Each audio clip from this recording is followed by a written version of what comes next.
Peace, peace, peace, peace, peace. It is your sister Roo, MaWu Lisa Temple, beautiful upstate New York, Hudson Valley. We are back. It's our first gathering in September, Nick. Kids are back in school.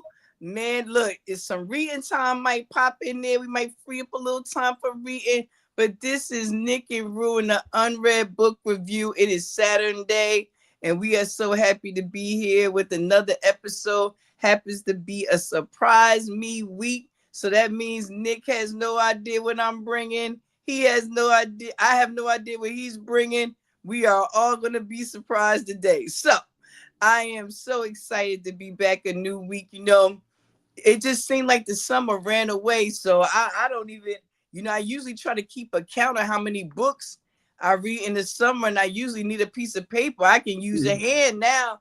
I feel lazy right now. So, especially compared to you. So with that being said, y'all, I'm going to give it up to my brother, my homie, my piece, my ace. You know what I'm saying? My brother, Nick.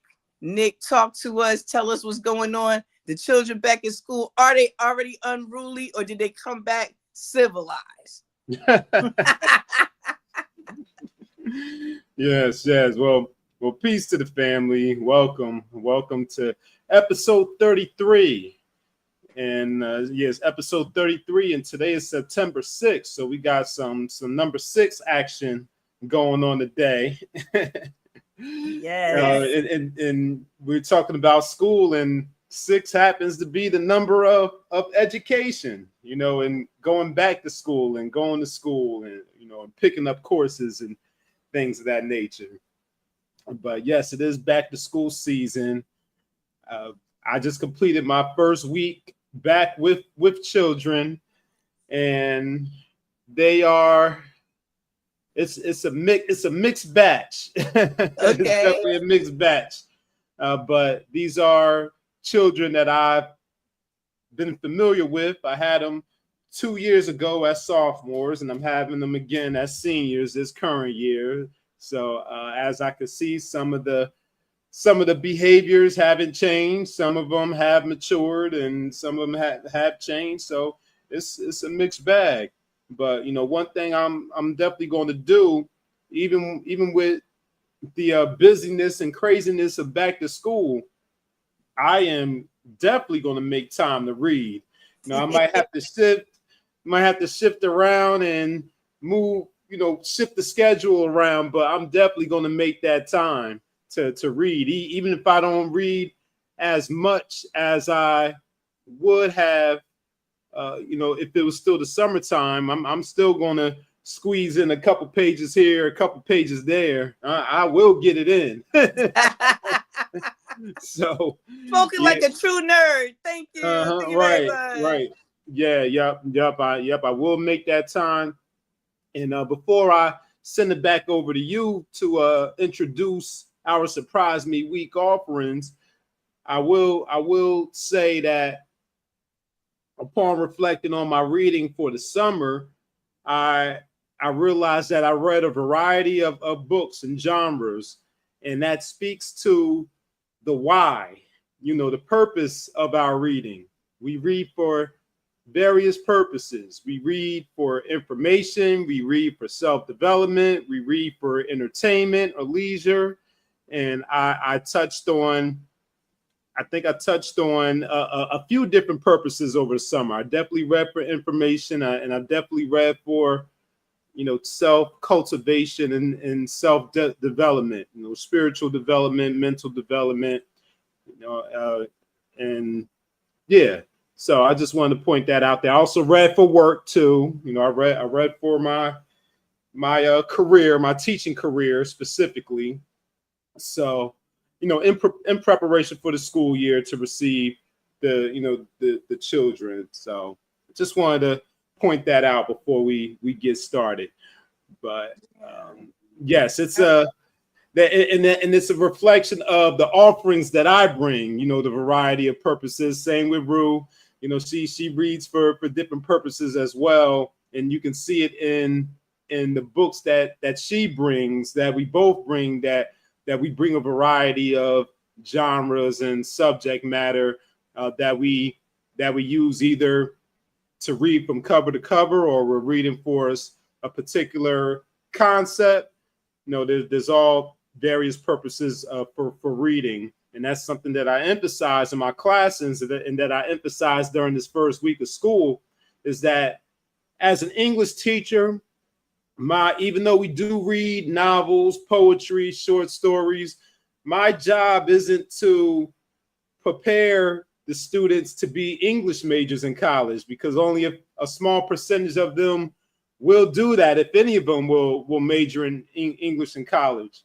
My job is to prepare them to be effective in the foundational communication skills, which are reading, writing, speaking, and listening. Yes. and these are skills that you need to apply regardless of what you decide to do after high school, whether you go to college, whether you go straight to work, whether you go to the military, even in your personal life outside of education and career, you need to be an effective communicator. And that's something that Roo, touches on, and in the various series that we have on the different platforms, whether it's the healing chambers, whether it's our unmasking morality. Communication is the key across everything: personal, professional, romantic, business, whatever. So that's my outlook, that's my goal, and preparing these young people for the future. And that's what makes my content relevant for them, and they can see the significance and why they need it. So that, I know that's a little bit of an extended opening, but not at all. Every bit of it, Yeah. every bit of it necessary. And and I thank you for adding that. And I, as always, I thank you for your service in our community. As a mom, who has school, children in and out of school. I homeschooled, and my children went to some public facilities in New Jersey, in North Carolina.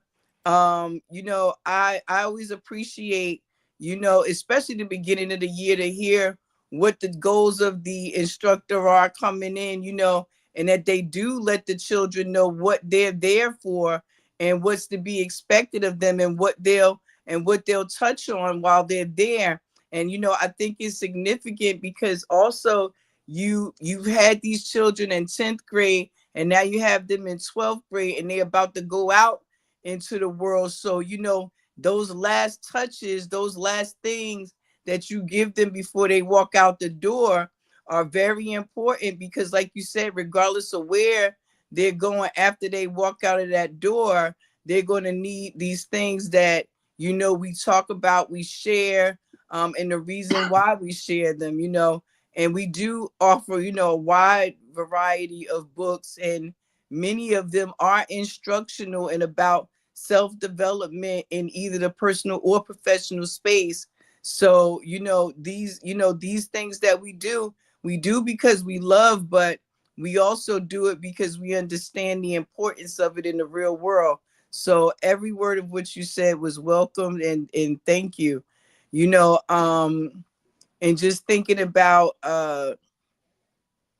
my oldest grandchildren entering into high school, in their literary journey, and thinking about all the things that they love in terms of what they love to read. And I look forward to their expanding literary adventure, because they're moving into, not only they enjoy writing, but they also enjoy like all of these different things that are hitting the marketing, with so many independent books being published now left and right. It's a lot to read, and there's so much to look forward to. And I think this is truly a time where, if you could ever say there's something for everyone, there is truly something for everyone. And if you like whatever, believe me, you can find some books on it. You know what I mean? And more than likely, we may have talked about. Right. You Yep. know what I'm saying? So, I'm excited about the school year, even though I don't have my littles in school. These are my great littles. So I'm excited about the things they're gonna do going back to school this year. It's interesting because you talked about some of the things that I read and how it's reflective of of pretty much who I am and my walk in my everyday. And this being a surprise week, I was like, I bring so many, I bring so many heavy books sometimes, and it's not intentional.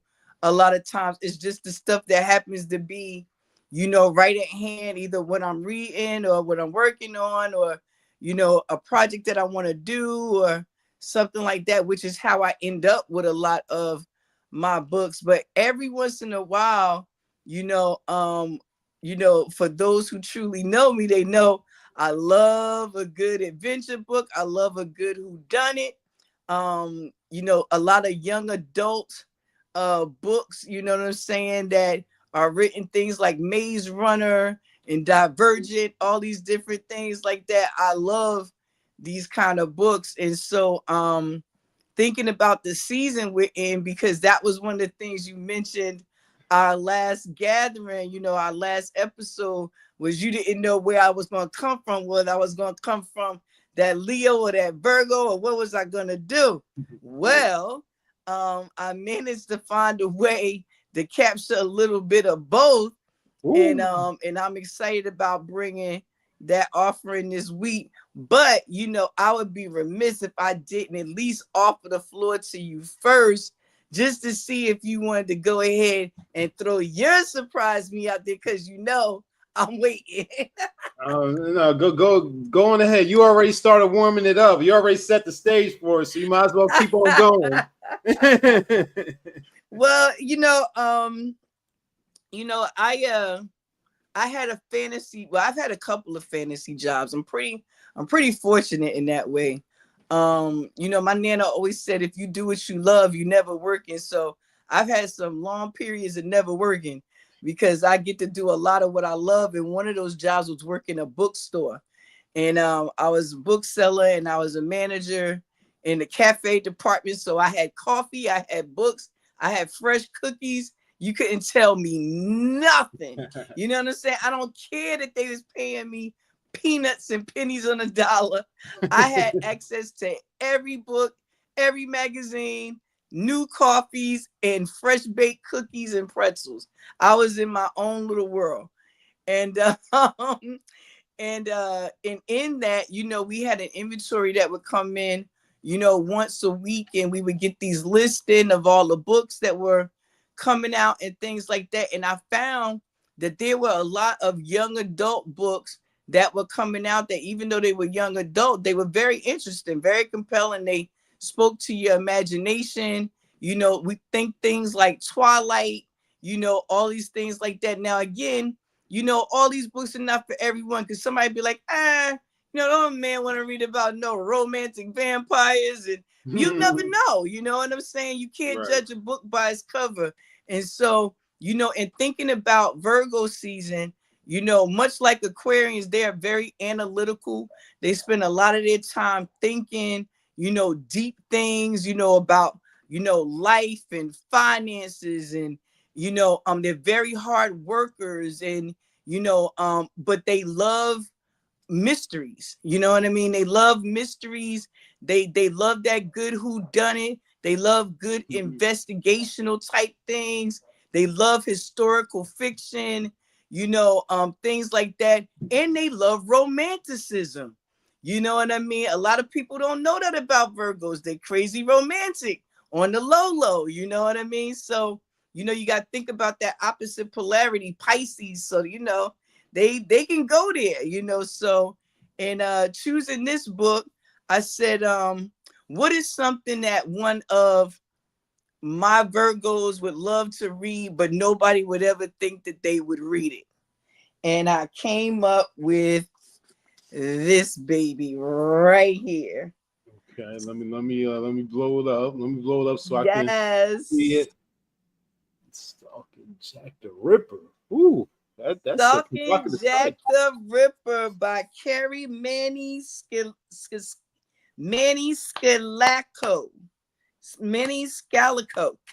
Scalico. I can't never say her name right. But I'll put it up here for everybody. I'm sorry, ma'am. No disrespect to your name.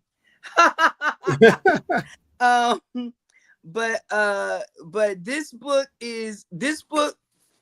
I got it in one of my favorite places, Nick. Where was I at? In the Barnes and Noble Cafe.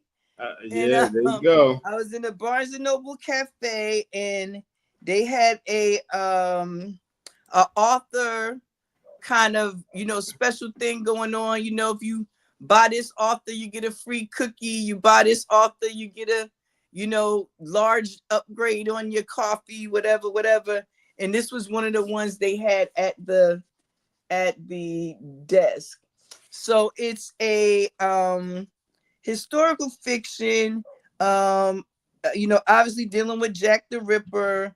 And this writer here is a best-selling author. Excuse me, I was getting myself ready. She's best-selling author known for her Kingdom of the Wicked series, which I haven't read that one. This is one of her first books, and it's Maniscalco. That's how you say it. I want to try to say her name right. I hate saying people's name wrong because I hate when people say my name wrong. But anyway, this book here is set in 1888. I thought you'd like those numbers. Yep, triple eight.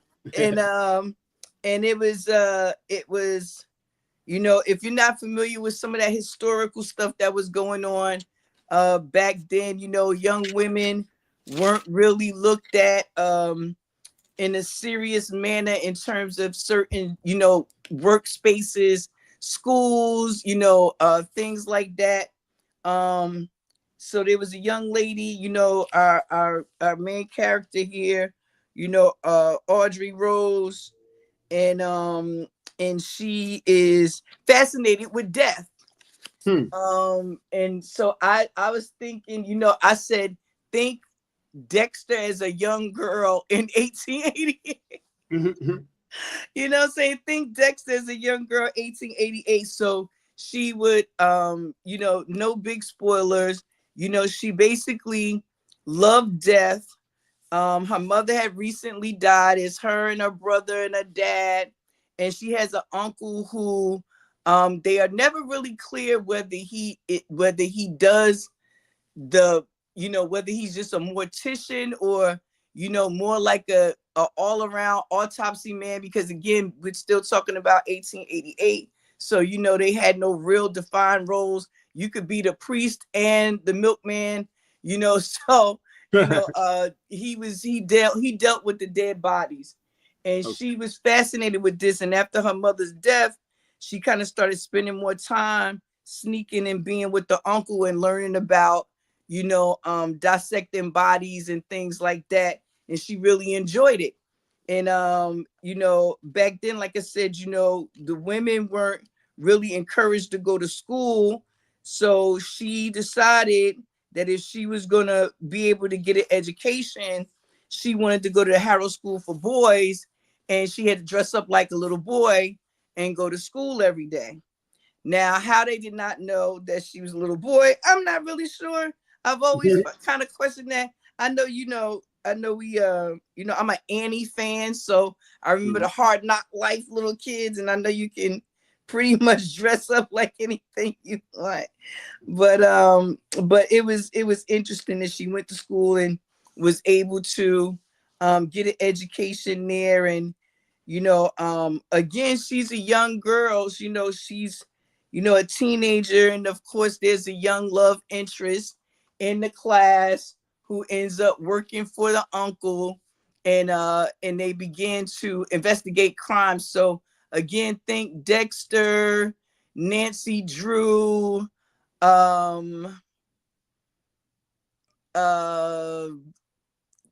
Jack the Ripper.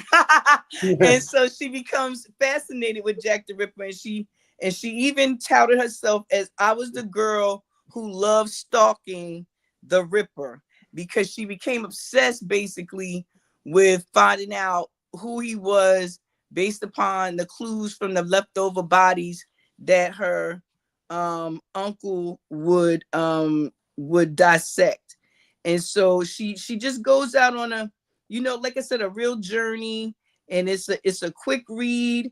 It's only if I'm not mistaken, it's 300 pages.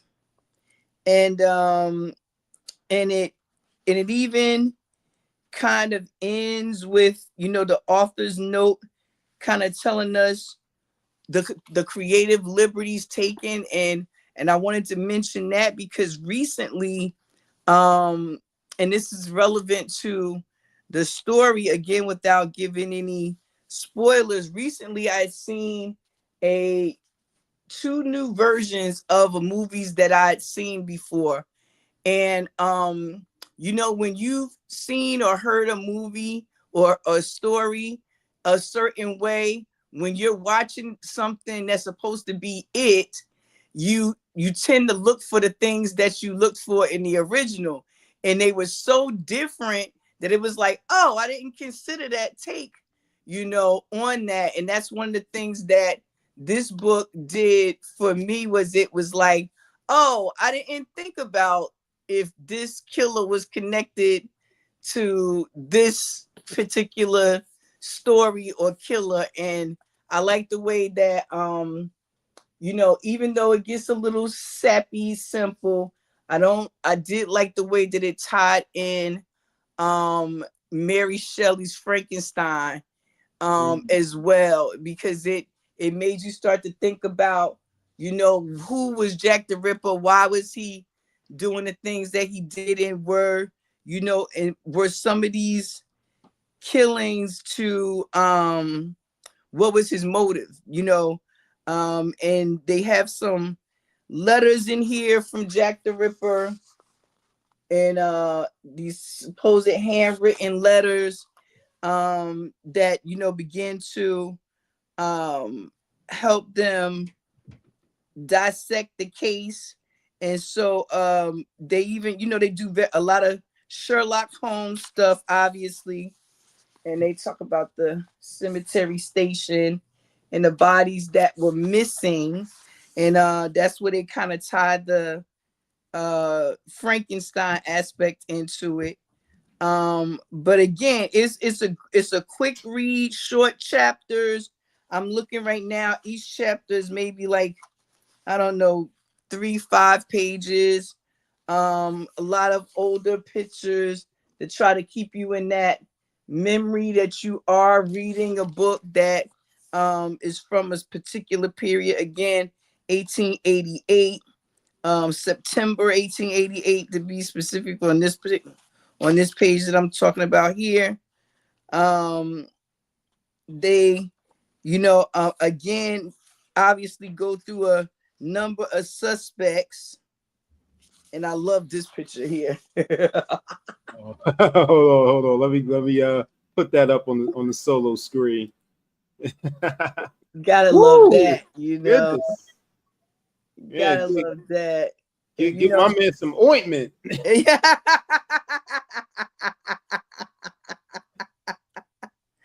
And I really, like I said, it's a quick read. It's not for those looking for anything deep.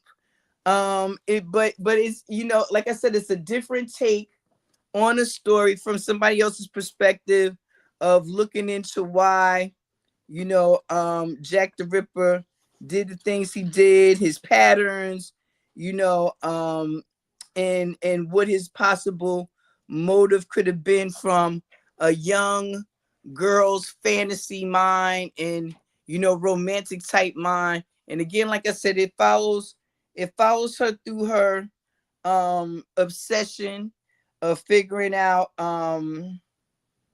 what was really his motives and why he's never been found. And I love esoteric art. We know this, right? So one of the things I loved about the cover was that you see the butterfly kind of in the background there. Mm-hmm. You see the Yep. butterfly, and Yep. you know, we know the butterfly is as a representation of things like metamorphosis and growth and all of that. And what we find in this book is that our character, our main character, she grows up in this story, and some of the things that she was naive about, you know, quickly become realities, and she knows that things that she thought once were are not, and that everything is not what it appears to be, and so is and everyone is not who they appear to be. And we can assume that we know someone or what they're capable of, and she quickly finds out that that's not how life works. So of course I use my unread books mark. Of course. Everybody that has not got their bookmark, get some bookmarks. They come in all colors. Yeah, Get you put that some up again. bookmarks. Yeah. Get you some bookmarks. Yep, I sign them. Some of them I do. This one was to a special young man, my son. Got to send it over there to the UK. Where, let me just say, he walks down very Jack the Ripper type blocks all the time. I'm always asking him, how can he walk down those dark, secluded little alleyways? I told him I see how Jack the Ripper got away with a lot of the stuff he did, because man, them little alleys look crazy. But yeah, it's a good book, quick read. Recommended for those who just are looking for something to pique their interest. A who done it short, you know. Mm-hmm. It like I said, I enjoyed it, and I enjoyed the way it ended. You know, making you look forward to reading the next book in the series. I believe she is making this a series, and then it says because she goes on here at the end to say, first she stalked Jack the Ripper. This time things are about to get even bloodier as she goes after the Prince of Dracula, the Prince Dracula. Uh-oh. So hunting Prince Dracula is the next one in that series. Woo. So Yeah. so yeah, like I said, it's a lot of fun. And if you are into vampires and, you know, resurrection of dead bodies and all these good things like that, and like I said, Dexter as a young 1888 girl, just really looking like obsessed with blood and gore, and, you know, why is this person dead? So a lot of fun. Yeah. Wow. Yup. Yeah. So that's your leisure example of leisure reading right there. Yes, For fun. yes. Yeah. So a cup of tea, some cookies, afternoon, and you know, today was set up. It was so gray and rainy. It would have been one of those like, and then the sun came out. So you know, ain't nobody trying to sit around while the sun is out. But for all my folks who love a good quick read, you know what I'm saying? This is a great one. I enjoyed it. And like I said, it's young adult, so it's not heady, if you will, but it is detailed enough to let you know that it's not for small children. It's young adult. It's a lot of fun. Indeed. And you can find a lot of young adult books that are a lot of fun, you know. Oh, so yeah, absolutely. Yeah. You named a couple of the fun yeah, ones. Yeah. Yeah. Maze Runner is one of my favorites. You know, the Twilight series was fun. You know, things like, well, you know, I love the Guardians of Gaul, which is even younger adult than that. So I love my young adult books in my leisure time. Those are the kind of books I like to read. So that's a good one. Stalking Jack the Ripper, good for my Virgos. Mystery, who done it, historical fiction, and mystery. So yeah, for my Virgos. Happy Virgo season. Yeah.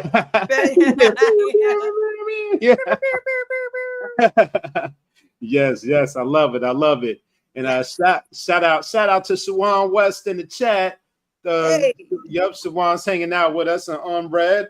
And I asked Shawan what she's currently reading, and she just picked up The Awakening by Kate Chopin, and who I'm familiar with. I've read one or two of her stories in class. I've read Story of an Hour, short story with my I think I read it with my ninth graders, years ago. Okay. But Kate Chopin. I think I've either read a poem during my advanced placement English literature training a couple weeks ago. It was either a poem or another short story. But all right.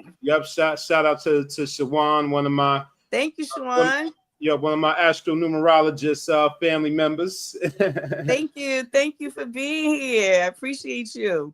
Yes. But hunting. Wait.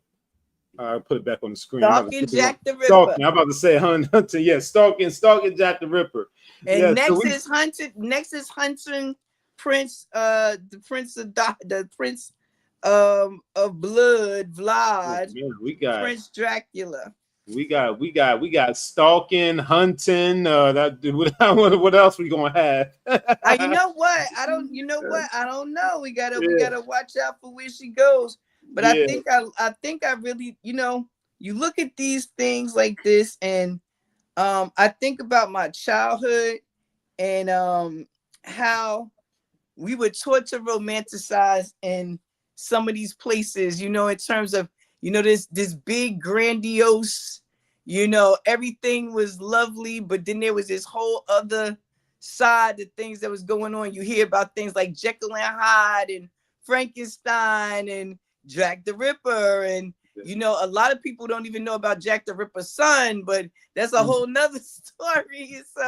So again, if you love those kind of books, you really enjoy this. Quick read, lots of fun, and shout out to everybody that's joining us.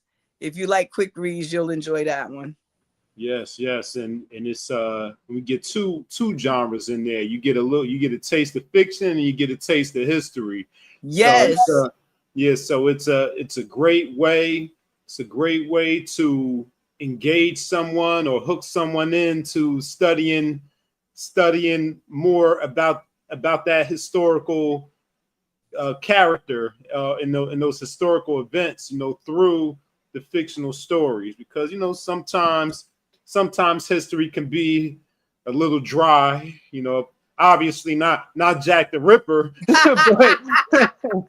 but historical fiction is a great way to hook someone into studying more or researching more about certain historical topics, so I do appreciate the historical fiction genre there. You kind of get the best of both worlds there. But but it's important to, but it's also important to recognize what's historical and what's dramatized. Right. And I was gonna say, like, I think one of the things that made me pick this book this time and it being so interesting is that the fact that there was never really a close to that case. Any person that loves to write with an imagination can sit down and write their version of this story, and it'll be new, and it can't be said to be wrong because we still don't know,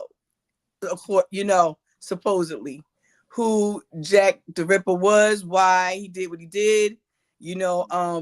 I even say if Jack the Ripper was a man at all, what I mean? Because I've even seen some places like that hung that out there as a theory that he may not have been a man at all. It may have been more than one person. So I mean, I think that with a book like this, like you said, it does give you some stuff to, if you are a super sleuth, you maybe go in and you might be the one to find out who Jack the Ripper is, because they still don't know. And I think you could just really come up with some great stories, And it reminded me also that history is his story. This is one person's version of what could have been. So when we read books, no matter what kind, we have to remember that it's coming from somebody's perspective, and we should still do our due diligence and go in and search things out for ourselves. And it don't always have to be super heady. It can be fun like this. Yes, it can. Yes, it can. Yep. So great offering there. I'm definitely intrigued myself. Yes, and again, apologies to the author that I couldn't say your name right and exact the first time. Yep. Well, we got the correct spelling now. Yes, we do. We got the cover of the book, and I got the correct spelling on the screen there. Maniscalco. Yeah. Maniscalco. I couldn't get it right the first time. I was tongue-tied. But I really enjoyed the book. I really did. Great. That's awesome. All right. So my offering for this week. So this is a read, how we say it, a read unread. Okay. Yeah. It's a read unread. So this is a book that I read back in 2018, I believe, and I got inspired to bring this book because about a week ago, I was at my boy B Pat. I was over at his house last Friday, and he had the book sitting up prominently displayed, on the shelf there, and it happens to be related to the purpose of our meeting at the time. so I'm like, hey, maybe that might be a sign or a good omen that this is the book that I should bring, because I own the book too. He has the book too. I own it too. And the other one that he had prominently displayed, and he even mentioned, I already brought that one to Unread, so I'm not going to bring a repeat. so I'm bringing this offering for this week because of that inspiration from being over at my friend B Pat's house, and him having this book up on the shelf. And it's a book that I haven't revisited in years, so it definitely fits the criteria and the definition of unread. Unread is either something that I haven't read yet or never read before, but I own it, or something that I read a long time ago that I need to revisit. And my offering for this week is the Intelligent Investor. Let me go ahead and let me fix this background, so because this is kind of blending in. So let me fix this real quick.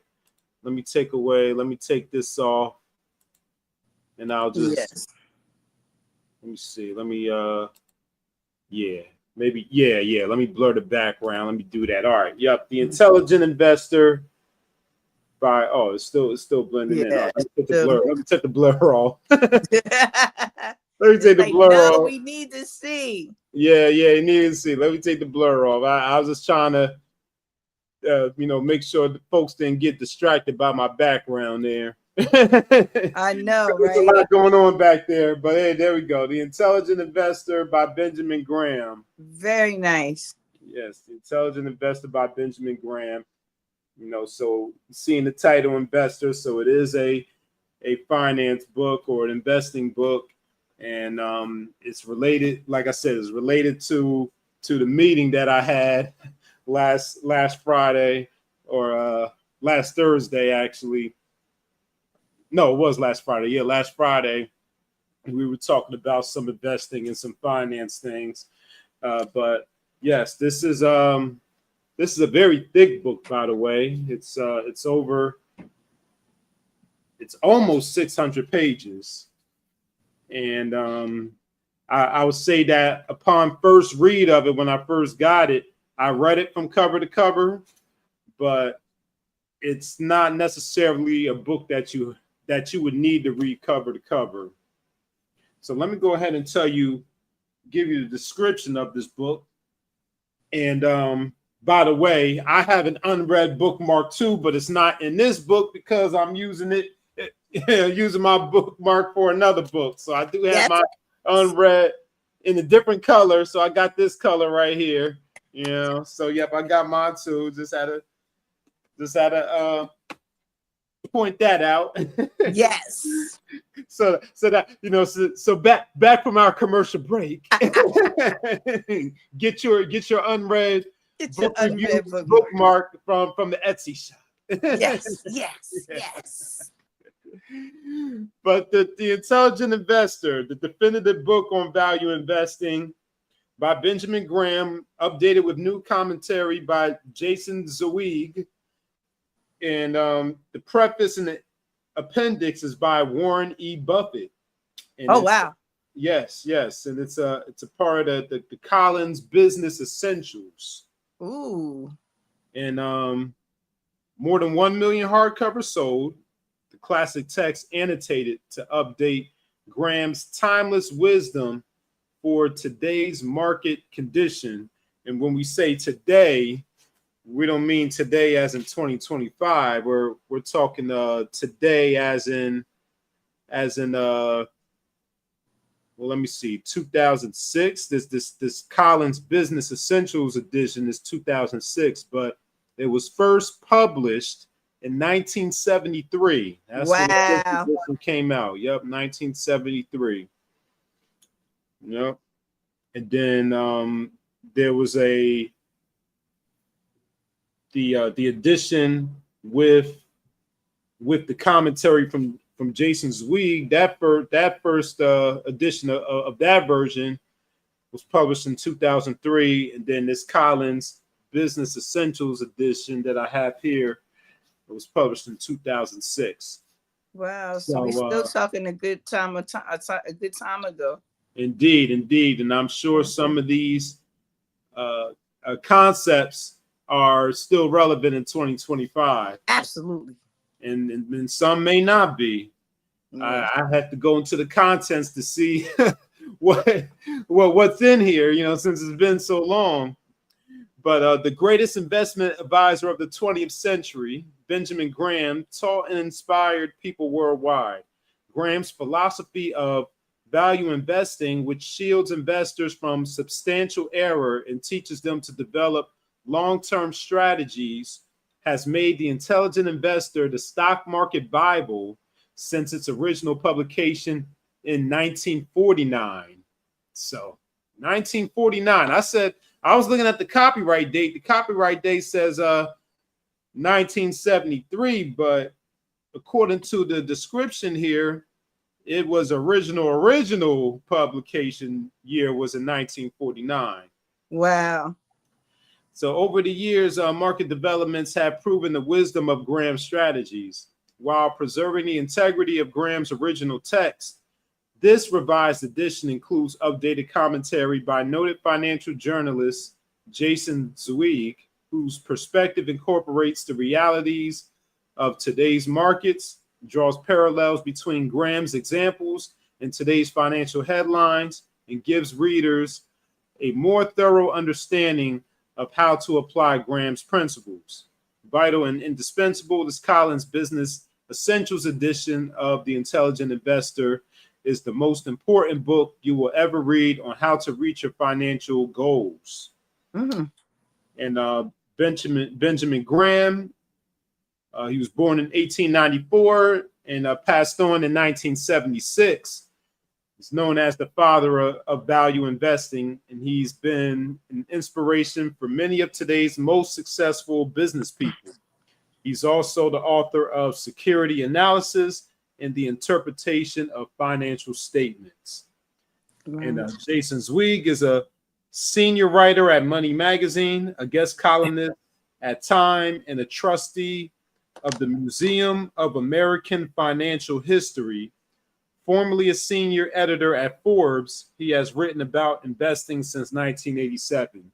But of course, like I said, this version came out in 2006, so this may or may not be the most up-to-date information on this co-author of this revised edition that provided the commentary.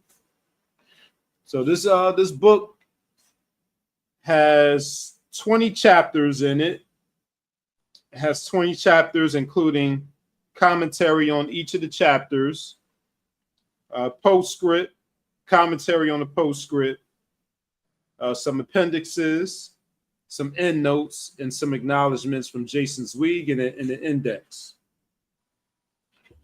So just to touch on a couple of the concepts that are included in this book.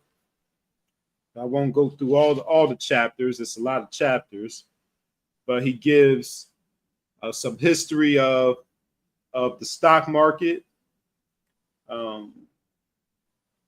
He speaks to different types of investors. So that's something that's important for people who want to either get into investing or who are already investors, is you need to know your investor profile or your risk tolerance. Right. And there's usually a survey that you take to determine whether you're a conservative investor or an aggressive investor. But he has chapters on the defensive investor. He has he has chapters on the enterprising investor.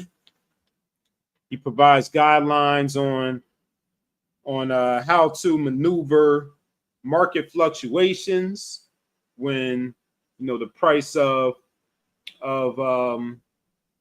stocks or securities fluctuate in price. He discusses inflation and how that impacts investing. He also speaks on investment funds as a vehicle in which to invest. Security analysis for the layperson. The importance of investors having advisors. He has some case studies looking at companies, example companies, and the comparison between companies. He has chapters on shareholders and dividend policies. Debate taxes and how taxes impact investments. Different types of stocks. Investing in technological companies. So it's a very thorough book. I even still have some pages marked, a couple pages marked. So let me take a look at those. So I have a page marked on the commentary for chapter 5. And chapter 5 was the chapter on the defensive investor and common stocks. So I'll read a little bit on this page just to give you all a little taste here. Okay. So it says psychologists led by Baruch Fishkoff of Carnegie Mellon University have documented a disturbing fact. Becoming more familiar with a subject does not significantly reduce people's tendency to exaggerate how much they actually know about it. That's why investing in what you know can be so dangerous. The more you know going in, the less likely you are to probe a stock for weaknesses. This pernicious form of overconfidence is called home bias, or the habit of sticking to what is already familiar, which includes the individual investors own 3 times more shares in their local phone company than in all other phone companies combined. The typical mutual fund owns stocks whose headquarters are 115 miles closer to the fund's main office than the average U.S. company is. 401k investors keep between 25% and 30% of their retirement assets in the stock of their own company. In short, familiarity breeds complacency.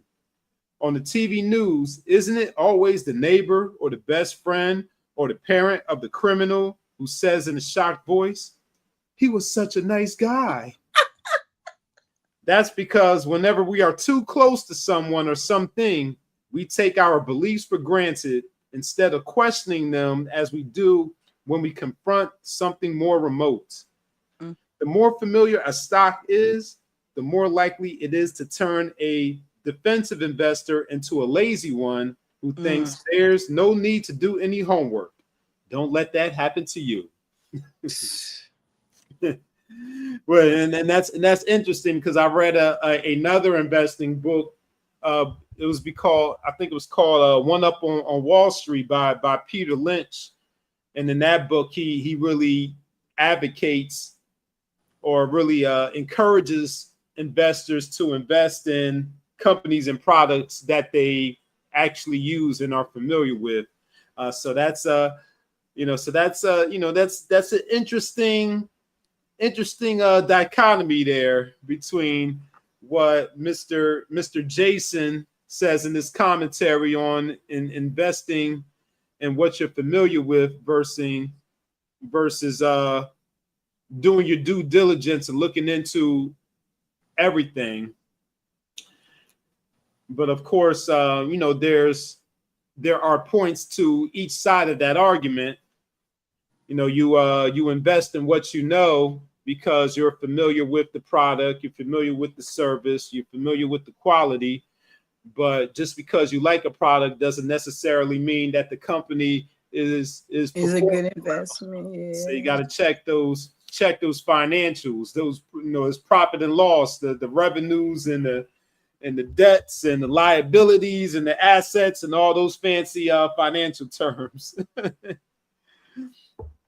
And I also marked off commentary on chapter 7. And chapter 7 dealt with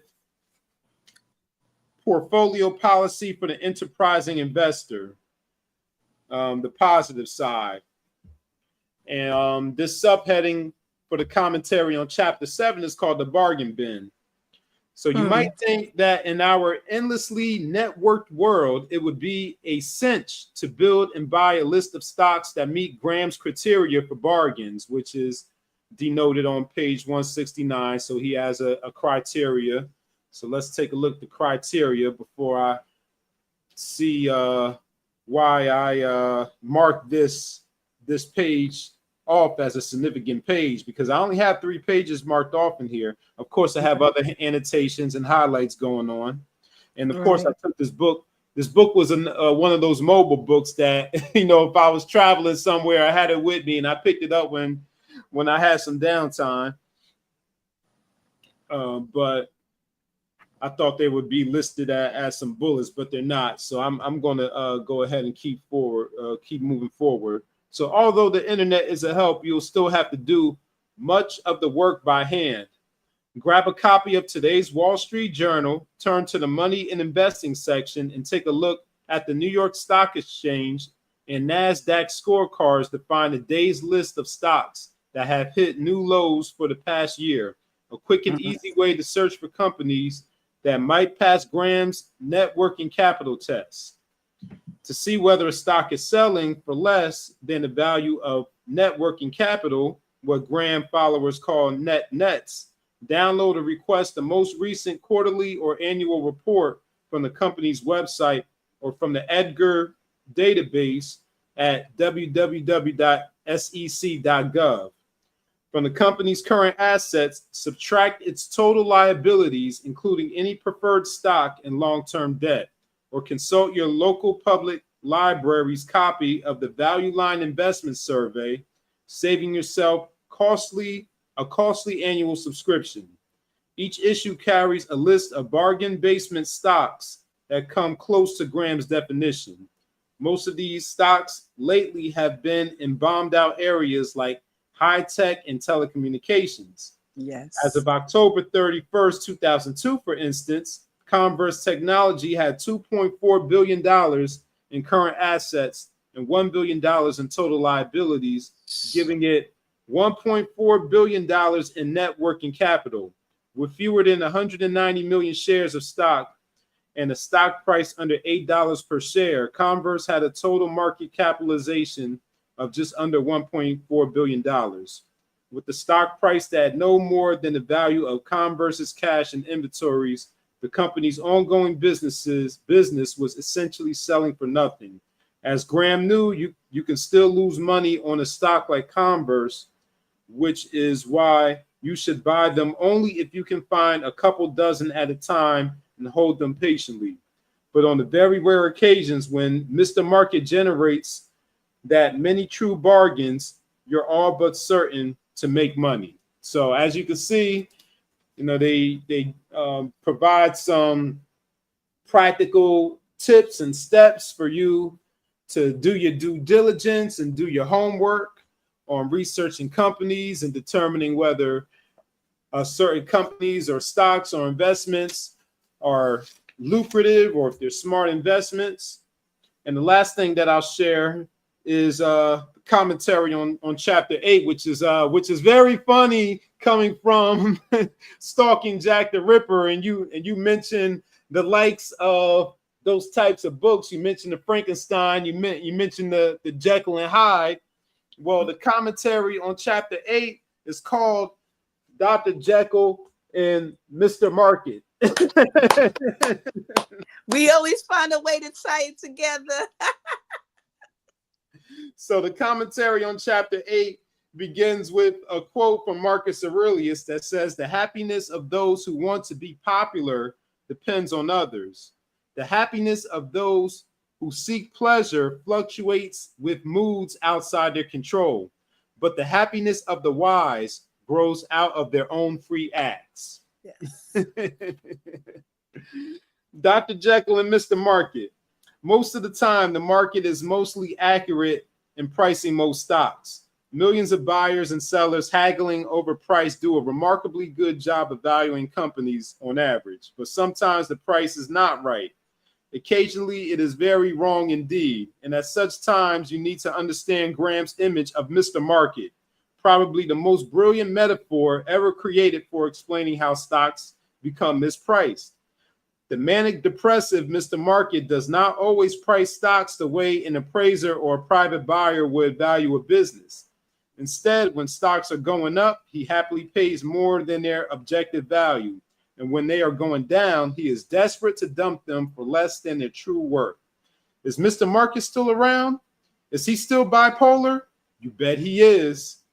On March 17, 2000, the stock of Inktomi Corp hit a new high of $231.63. Since they first came on the market in June 1998, shares in the internet searching software company had gained roughly 1,900%. Just in the few weeks since December 1999, the stock had nearly tripled.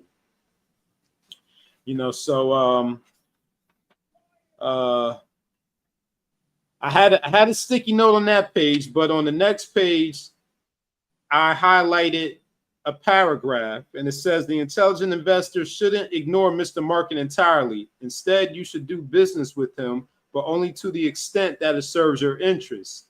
Mr. Market's job is to provide you with prices. Your job is to decide whether it is to your advantage to act on them. You do not have to trade with him just because he constantly begs you to. Yep. So, that's just to share a couple of the parts of the book that stood out to me. I got some other annotations and highlights in here for some significant or information that I thought was significant. Just more tips and more information about index funds and the purpose of index funds and the function of them. And, just more historical and philosophical references to apply to investing. We got Plato's Republic comparisons going on in here. Mm-hmm. talking about fund managers and financial TV,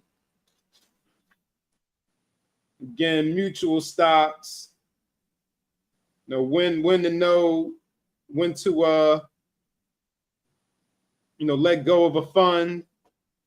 So you know, you all get the gist of the intelligent investor, you know. So that's my offering for this first Saturday in September, first unread episode for September 25, the Intelligent Investor by Benjamin Graham.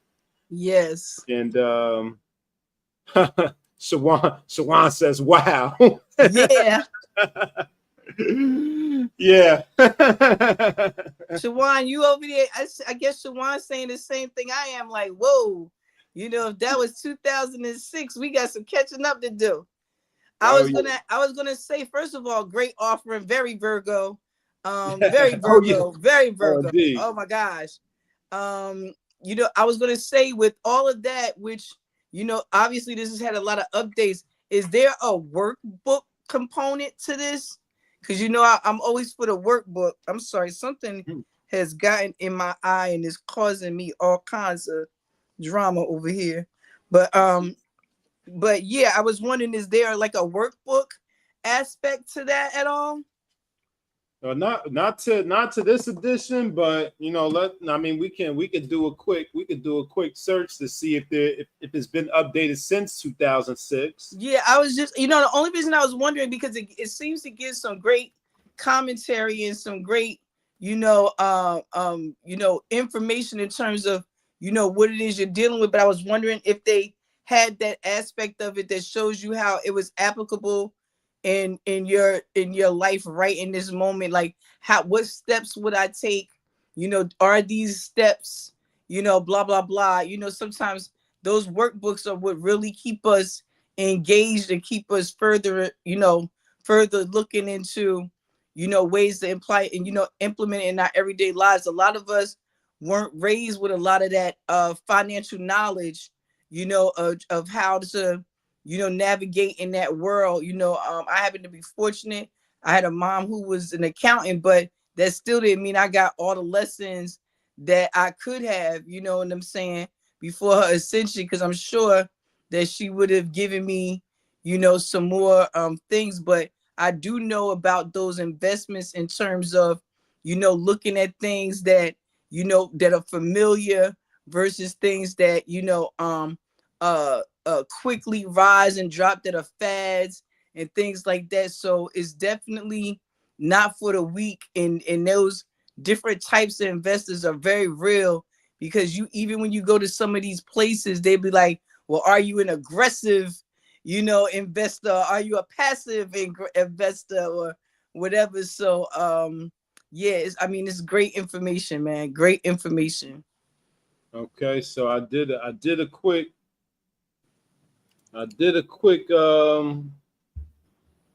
search, and I see there's something that showed up on Barnes and Noble. So let me share the screen. Uh-huh. So I came across this. Oh wait, I didn't put it up. All right, here we go. Came across this, the workbook for the intelligent investor. There we go. Yep. So this is Max Help Books, you know, by Dan Young. Absolutely. Absolutely. I would definitely, the intelligent investor is not one that I have, but it sounds crazy interesting. We talked about a lot of you know, financial stuff with the other work that you do, but it's nice to see some of the books that you actually, you know, use in your, you know, in your investments and things like that. I know that's your world. So nice to see what you doing over there. Yeah. Yeah, Nice to see how you making your cool millions over there. You know. Well, I would have to, you know, I would have to do some studying on this book to you know, like I said, it's a read unread, you know, so I would have to do some studying to see if it's one that's still worth reading in 2025. Okay. Because it is, you know, things have definitely changed, and there's been other books that have come out since then. So yeah, I would have to do some research to see if this book is even still relevant for this time, or if there Right. are better resources, or more up to date and better resources that reflect the current markets. Especially with we had Portia Cooper on back in the springtime. Yes. Shout out to With the Portia. crypto. Yeah, with the crypto. We got crypto now. We got new tech companies and Yes. things like that. So yeah. It's I was gonna say, because I have a lot of older investor books too. We laughed about that before, some of the old marketing and branding books and things that we have. If you were to say, this is the reason I keep this book on my shelf as a read unread, what would be the information what would be the reason why, or the inspiration for keeping a book like this in your references? I would say the reason. You mean besides the fact that I like to have a home library, and it adds on to the aesthetic.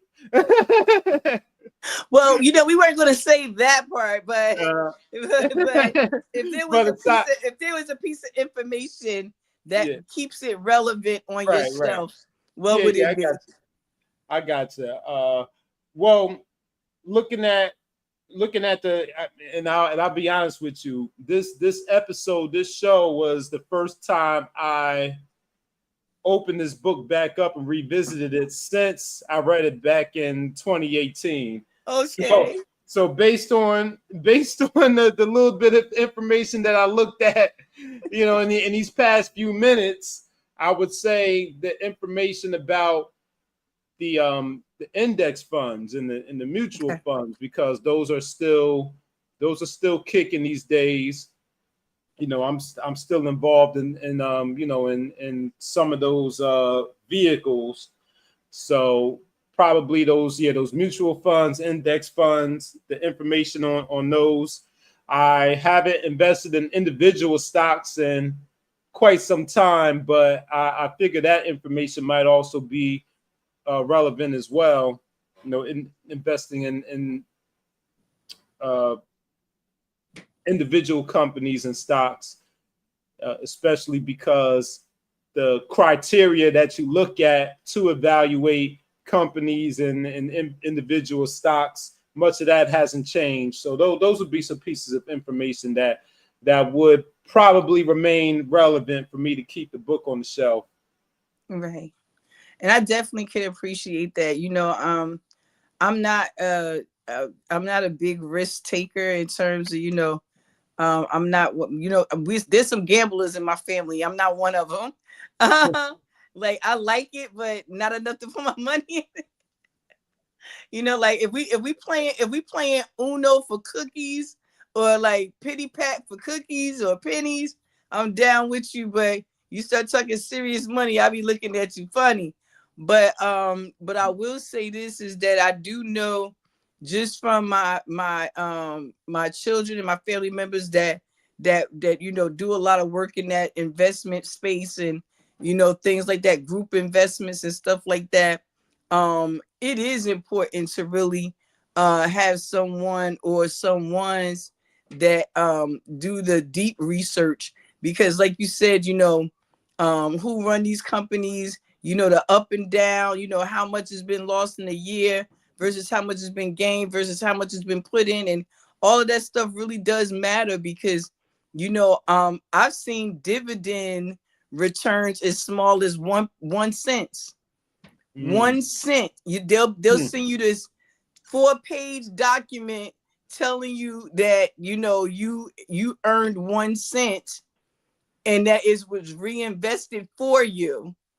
And they just killed 4 pages of a tree and an envelope and a stamp and some, it's just like, so knowing where to put your money and things like that, and what's the return and how long, whether it's a long game, short game, I think all of that stuff is important. And, you know, as somebody that's not really familiar with investing in things like that, I think a book like that, even though older, definitely could be beneficial to somebody just learning some of the, you know, terminology, just learning how to get in, what the market looked like.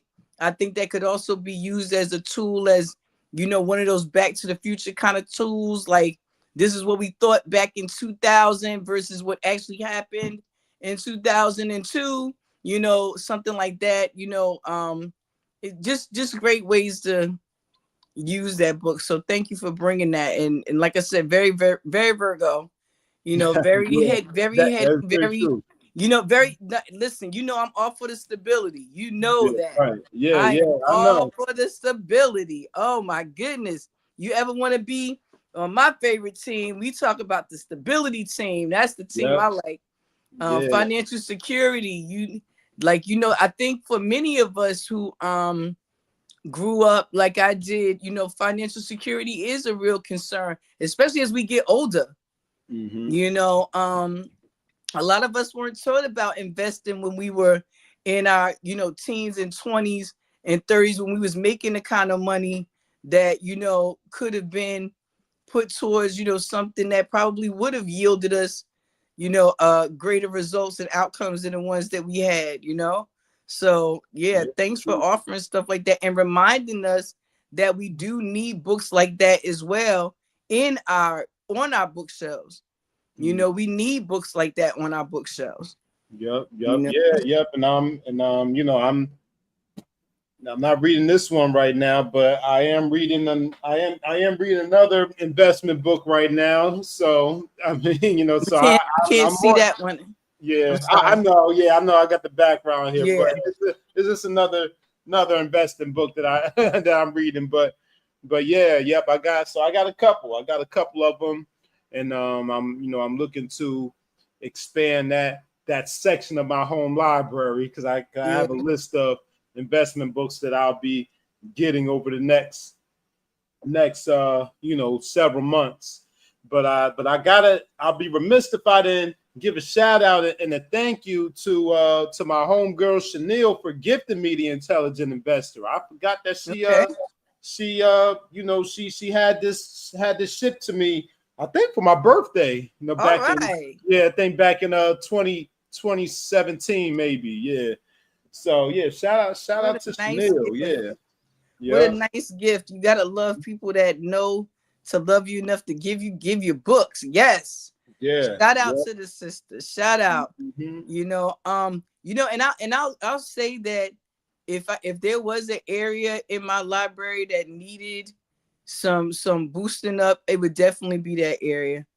It would definitely be that area. I have a lot of things on like real estate investing, because that was something I was very interested in, development, real estate development. But again, I was not aware enough to understand that I started backwards. Mm. So I should have learned more about building my money before I thought about spending, because all I was thinking was I want to build houses, Yeah. and I didn't think about all of the money and investment and stuff that's needed to do like major development type, projects. And it can start out with something as small as the right investment.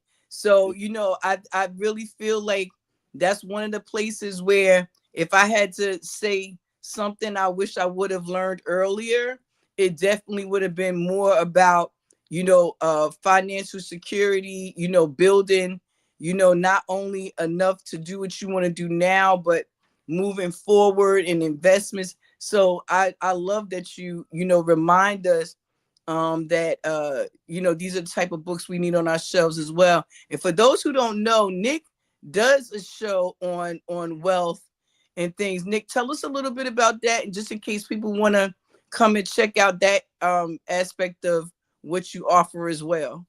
Yes, yes. So I am. So for the past 5 years, yeah, 5 years. It'll be six in in April. I've been a business manager and also a facilitator for the DJ the Money Coach business. So each and every Friday, we have a show called Family Finance Fridays, and of course, we talk about your family finances for your household, but we also touch on non financial topics, such as leadership and values and principles. Our last two Fridays, we discuss what every parent and child needs to know for back to school. So I gave the school perspective, while my business partner, my co-host DJ the Money Coach, he gave the financial perspective and the financial connection to that. So that's every Friday on the DJ the Money Coach YouTube channel. So just type in DJ the Money Coach on YouTube in the search bar, and it'll pop up. Yes, thank you, and thank you to you and DJ for doing that work and for keeping us plugged in and keeping our families growing and learning together, because again, it is important. That is something that I really truly wish that I had been able to do more of.